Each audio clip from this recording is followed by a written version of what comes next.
Welcome back to another episode. Today I want to talk about a question that I saw on my favorite social website called Quora.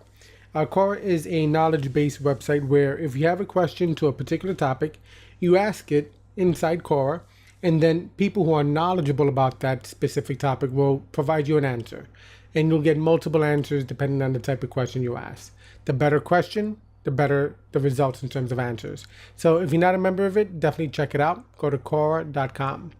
All right, so while there, I was taking a look at a question about what is behind the decline of WordPress. After WordPress beat its main rivals, Joomla and Drupal, it dominated the open source PHP-based CMS scene for a long time. What is behind its current decline? All right, so this is a good question. They provide a chart, showing that over the years, yes, WordPress has, in the early days, increased in popularity significantly, peaked in about 2014, and then came back down, as you can see, towards this area over here. This is an interesting chart. It shows that there seems to be a decline in popularity for WordPress. All right, so when analyzing something like this, I like to do some more research, obviously. So I go to Google Trends, which is, a website that is made by Google, and they provide trends and historical data about particular search terms and things of that nature. So I put in WordPress, and we get a similar chart to the first one. You see in the early days, it increases steadily over the years. It peaks in about 2014, in July of 2014, and then it starts going down. So this matches the chart that we see here. So what does this mean? Does this mean that WordPress really is losing popularity? This is just one chart. Obviously, we should get more than one result, but we should also see what other companies and search terms, how they fare off throughout the years to see what their experiences are. So I put in Apple Technology Company, as a search term, Apple. This is the chart for this company, and you can see they also had highs and lows.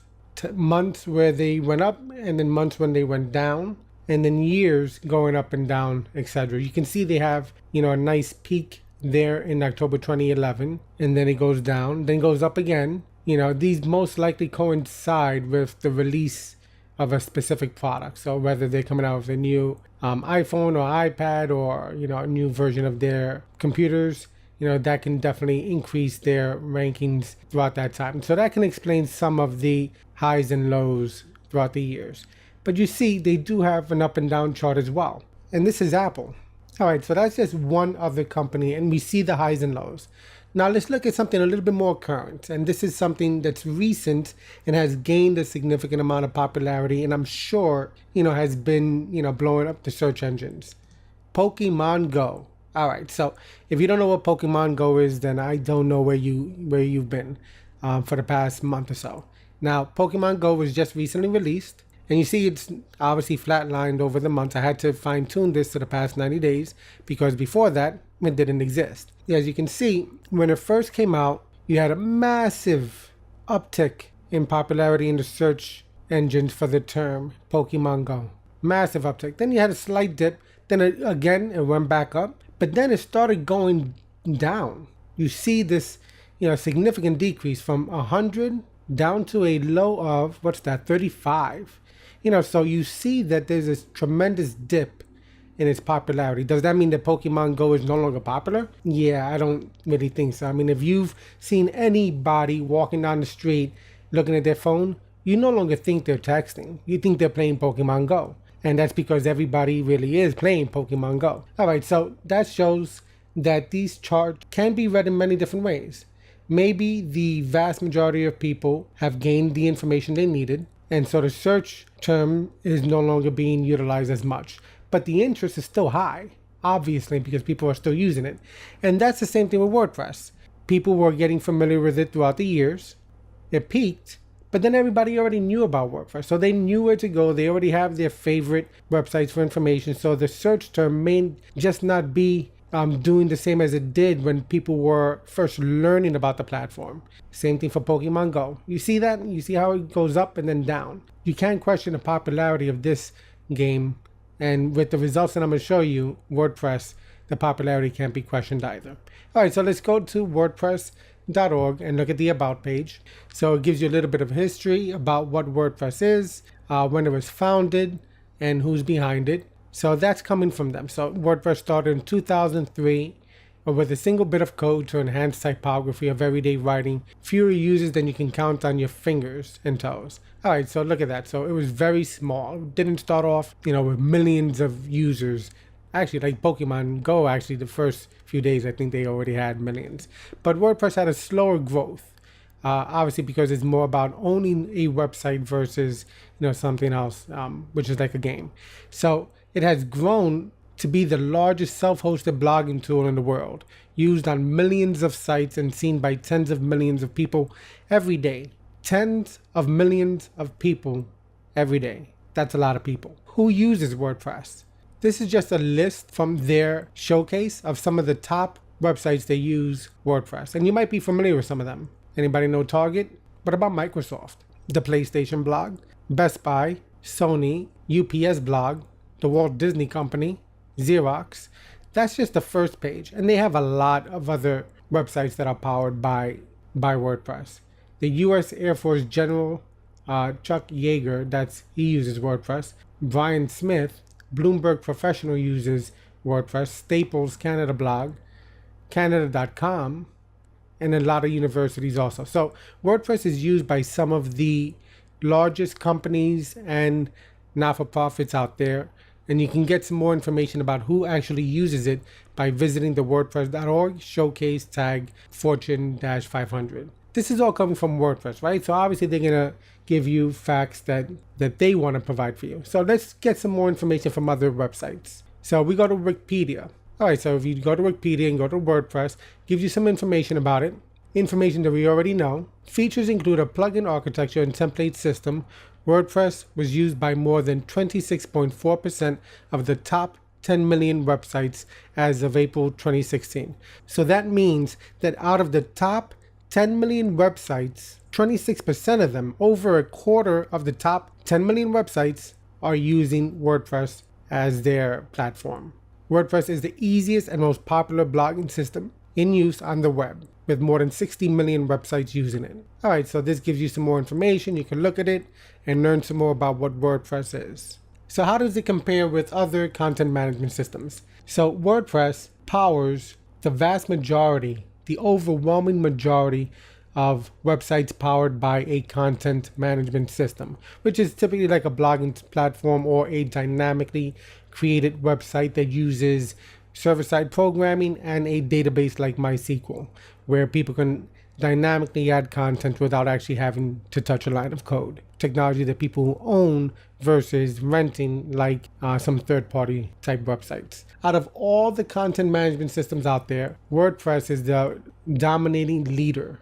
The second closest will be Joomla, then Drupal, then Magento, Blogger. Then you have other companies like Shopify, Squarespace, and it goes down the bottom. Wix is down here. Weebly is all the way down here. Not even 1%, half of 1%. That's very low. Even if you add up all the other systems, you still won't get to the position of WordPress. So WordPress is used by the vast majority of websites that use a content management system. That's a lot of websites. And then this is another chart, usage statistics and market share of WordPress for websites. So this gives you even some more information. And you can see the historical trend. All right, so this is from w3text.com. And now I'm going to another website called builtwith.com and looking at their trends. And you can see here as well that based on their studies and research, WordPress is still the dominating leader with 37% using WordPress, 45% other, meaning, other types of platforms not listed, then Drupal, and then all these other ones down here. And you see the popularity is actually up. Now let's look at the meetup.com website. And this shows you all the places where WordPress meetups are taking place all over the world. That's a lot of places. That's a lot of places to learn about WordPress. There's over 351,580 members following this, and there's over 1,078 meetups pertaining to WordPress itself. Now let's look at the stats from WordPress.com. This is a live look at activity across WordPress.com. And it gives you some more information. How many people are reading blogs? Over 409 million people view more than 22.2 billion pages each month. Look at that. How many posts are being published? Users produce about 69.8 million new posts and 42 million new comments each month. That's a pretty large chart. Who publishes on WordPress.com? So you might have heard of some of these companies: TED, NBC Sports, UPS, CNN, TechCrunch, and then CBS Radio. So this is real live information that you can see by going to WordPress.com/activity. And then there's this other website that talks about WordPress by the numbers. And these are some interesting facts. How many WordPress users? 2014, 76.5 million blogs. This one's updated. Percentage of all websites globally that use WordPress, 26% according to this site. Number of posts that have been written with WordPress, 2.5 billion posts have been written with WordPress at the point of 2015. So obviously that number's up by now. Number of comments that have been left on WordPress sites, 3 billion. Number of new WordPress websites added daily, 50,000 new WordPress websites added daily. Number of people who view WordPress blogs monthly, 409 million, updated in 2016. That's how many people view WordPress blogs post monthly. That's a lot. So you can see WordPress is very popular. Now, going back to the question, what is behind the decline of WordPress? WordPress is not in decline. WordPress is by far one of the most popular content management systems used today for people to create websites. Now, why is it so popular? Well, the reality is WordPress has been evolving over the years since the early days from 2003, 2004 to where it is now. Before it was a simple blogging platform, but now you can have any type of website that you want by using WordPress. You can create an e-commerce based website. You can create a simple blog. You can create a newspaper type website. There's really no limit on what the potential for your website to be. And then looking at who uses it, if it's good enough for a large media company or a university, then it's good enough for the vast majority of people. And then looking at their usage statistics, it's just amazing how many people actually use WordPress. So next time you hear that WordPress is not as popular as it used to be, or there's other platforms out there that are better, just look at these numbers. These are actual real numbers. Another reason why WordPress does so well is that it's based on a server-side programming language, PHP. PHP is also an extremely popular server-side programming language. A lot of people like to say that that also is in decline. But if you go to the server-side languages page to see the different server-side language options that are being used, you can see that PHP is also the dominating leader in this category. Now, these other languages are great languages to learn. So especially Java is very good. Ruby is an amazing language. JavaScript is, really exploding in popularity. Python is also a very popular language to learn. But PHP does have a significant market share. So PHP is what's used to power WordPress. It's also used to power Facebook as well, and other major large websites out there. It's a very popular server-side programming language. It is well tested, and that's why you find that a lot of the content management systems will use them. So now, as I said before, WordPress is a very popular platform. These charts can get misleading if you just read it by itself without going deeper into them. So that being said, should you use WordPress? I don't see why not. WordPress is an amazing system. Is it secure? Yes, it is. It's obviously, dependent upon what you do with it, because if you have weak passwords, then obviously it doesn't matter what platform you're on. It's easy to break into a site if you have a very weak password.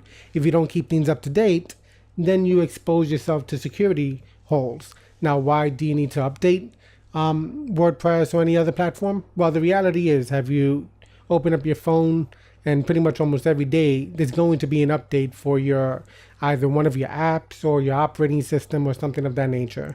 You turn on your computer, there's often going to be updates needed. A lot of those updates are for security purposes. So you need to really keep everything up to date. As long as you do that and follow basic security practices, your website should do fine. So again, WordPress is very popular. It's a very robust platform that you could use to build virtually any type of website, and WordPress is definitely not in decline. All right, so if you enjoyed this episode, give us a thumbs up. Don't forget to subscribe, because I'll give you some more tips and tricks and ways to manage your WordPress powered website. And I'll keep you up to date on the latest trends and where you can get good information about those trends, because the sources matter. You want to verify the source, and you want to make sure that you can compare it to real data. So again, hopefully you enjoyed the episode. Give us a thumbs up. Don't forget to subscribe. And if you have any thoughts, ideas, or suggestions, leave them in the comment section below. See you next time.